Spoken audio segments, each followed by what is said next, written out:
এক বছর ট্রেনিং করার পরে সরকারি চাকরি চলে যাওয়া, পুরো সঠিক পদ্ধতির মাধ্যমে 14টা ধাপ পার করে আমার চাকরি হয়।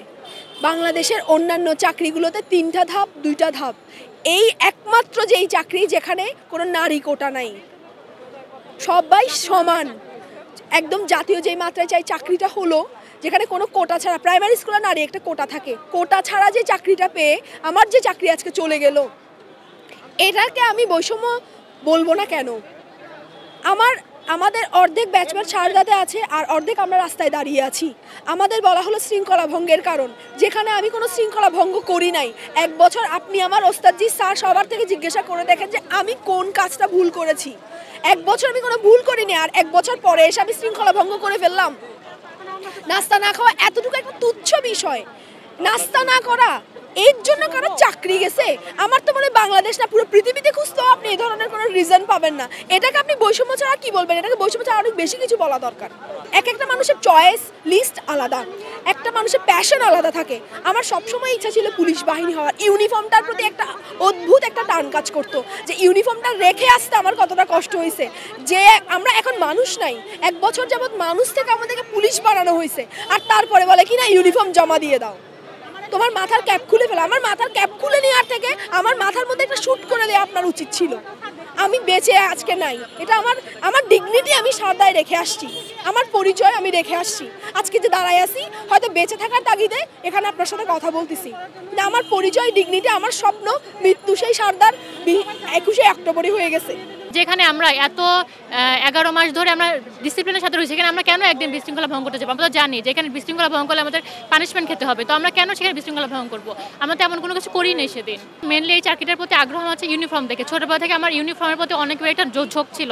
সেই হিসেবে আমি একটা বছর রোজা রেখে, আমাদের ট্রেনিং সময় রোজা ছিল, রোজা রেখে টানা 30টা দিন এই রোদের মধ্যে শাহদার মাঠে, মানে কি পরিমাণ যে রোদ থাকে, টানা 30টা দিন রোজা রেখে এই দৌড়ানো, যে আমরা তো মেয়েরা এমনিতে কম দৌড়ঝাঁপ এসব কম করি, কিন্তু এই কষ্টটার মধ্যে আমরা একটা বছর ট্রেনিং করেছি। এমনকি এই ট্রেনিংয়ে আমাদের অনেক মৃত্যু ঝুঁকিপূর্ণ থাকতে পারে। যেমন আমাদের হচ্ছে হর্স রাইডিং ছিল, ঘোড়া চালানো, তো আমি সেখানে ঘোড়া থেকে পড়ে গেলে মানুষের হাত পর্যন্ত ভেঙে যায়। সেখানে আমি একটা মেয়ে হয়ে সেই একটা বছর এই প্রশিক্ষণ করে গ্রহণ করেছি।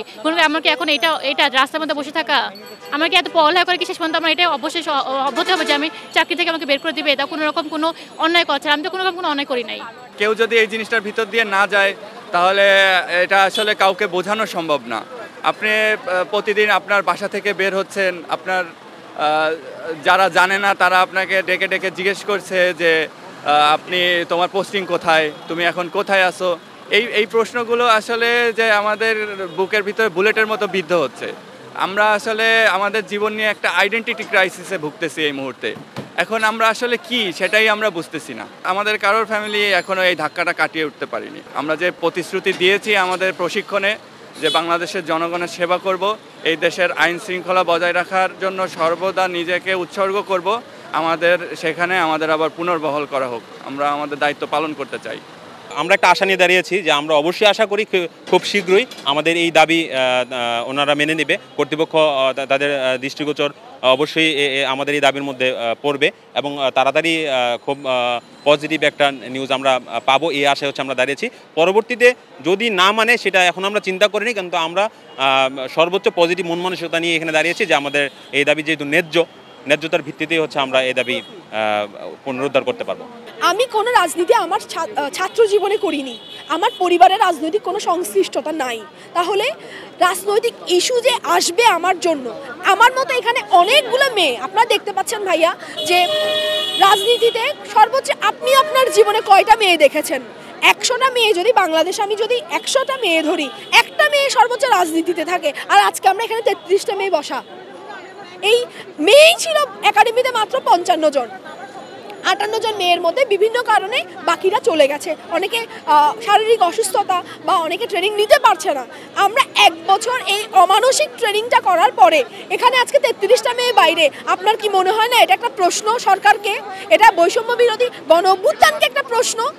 গণ অভ্যুত্থানকে এ কারণেই করা হয়েছিল যে মেয়েদেরকে কোনো কারণ ছাড়া রাজনৈতিক ইস্যু দিয়ে বের করে দিবে। আর রাজনৈতিক ইস্যুটা ছিল না ভাইয়া, ছিল যে শৃঙ্খলা ভঙ্গ, নাস্তা না খাওয়া, এর মতো তুচ্ছ বিষয় আর কি হতে পারে?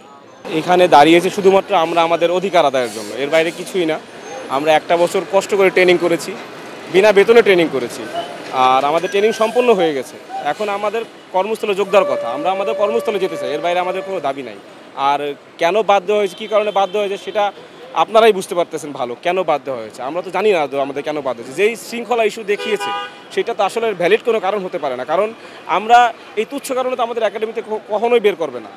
তো কেন বের করছে এটার জন্য আমরা দাবি এখানে দাঁড়িয়ে আছি যে আমাদের যেন আবার পুনর্বহাল করা হয়। খবরের কাগজ, নিখাদ, নির্ভীক, নিরপেক্ষ।